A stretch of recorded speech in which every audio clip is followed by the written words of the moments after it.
Dan memang saudara, sejak sebelum lebaran hingga setelah lebaran, transaksi perdagangan saham terutama di IHSG ini cenderung sepi. Dan untuk membahas mengapa transaksi yang terjadi di IHSG ini sepi, kami telah bergabung bersama analisa pengamat saham, ada Mas Edbert Suryajaya dari Investvesta. Selamat siang, Mas Edbert. Ya, selamat siang Mas. Apa kabar? Mas Edbert, saya Rahmat Ibrahim dari Kompas TV. Mas Edbert, di mana sebelum lebaran, setelah lebaran, transaksi pasar saham di Indonesia cenderung sepi. Sebetulnya apa yang terjadi, Mas? Oke, kalau dari pengamatan kita, transaksi pasar cenderung sepi ini ada beberapa faktor. Ya, yang pertama, kalau misalnya dari kemarin itu kan kita 3 hari setelah libur lebaran mulai, itu kan memang operasional memang belum full ya. Ya, itu memang kontribusi juga. Yang kedua ada karena memang kita lihat itu dari sisi sentimen itu semuanya masih belum pasti, banyak ketidakpastian di pasar.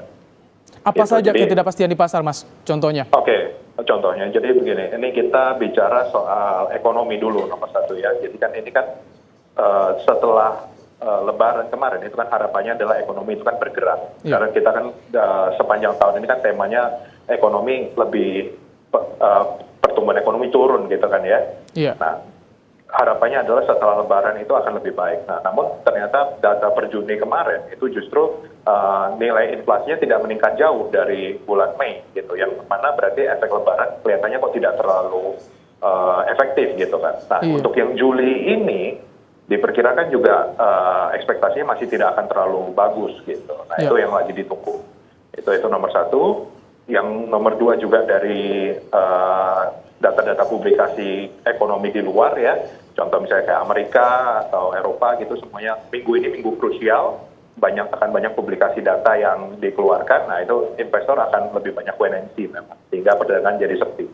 Ya, Mas, terkait dengan kepastian kenaikan suku bunga The Fed sendiri, seberapa besar pengaruhnya saat ini, Mas, di pasar?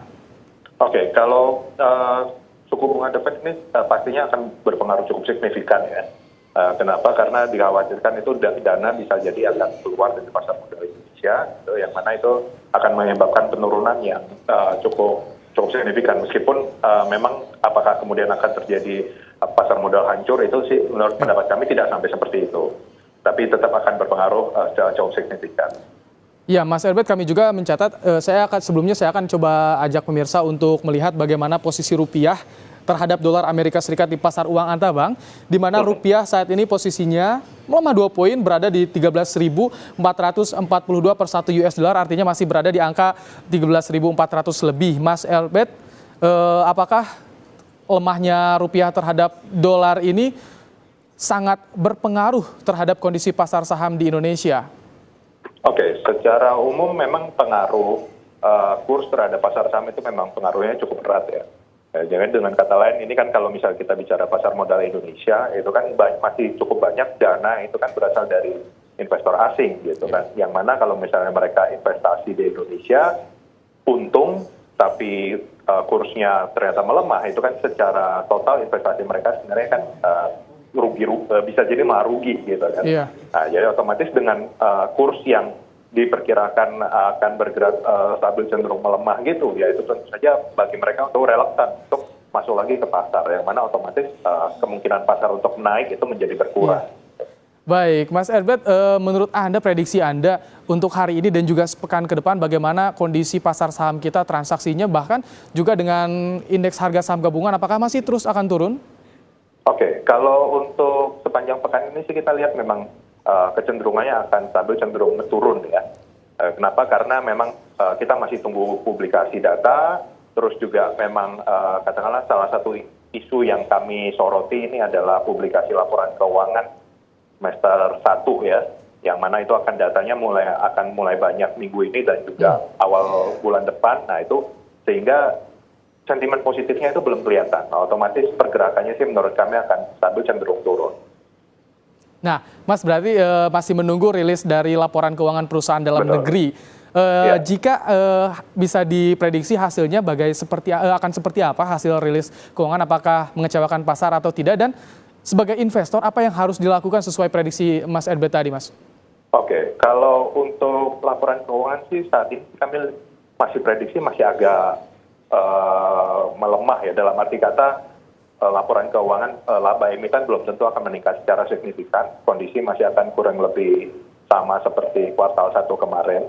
Nah, karena itu kalau dari kita sarankan untuk investor untuk saat ini tuh lebih banyak wait and see aja, jangan terburu-buru masuk pasar. Kenapa? Karena memang masih banyak potensi isu-isu negatif yang mungkin yang mewarnai gitu. Nah, jadi tunggu, sabar sedikit, pegang cash gitu. Nah, nanti kalau misalnya memang momennya tepat, informasinya sudah dapat lebih banyak, isu-isu negatif dan positif juga udah mulai kelihatan. Nah, itu saat untuk mengambil action seperti itu. Baik, investor harus menunggu. Tadi Mas terkait dengan pertumbuhan ekonomi Indonesia yang melambat, apakah itu sedikit mempengaruhi kinerja emiten di pasar kita, Mas? Otomatis. Ya, jadi kalau misalnya ekonomi melambat itu kan berarti masyarakat kan belanjanya kurang juga gitu kan. Ya, itu otomatis ujung-ujungnya ke laba dari emiten juga tidak akan terlalu baik. Gitu. Baik, terima kasih Mas Edbert Suryayadi dari Infopesta, Saudara.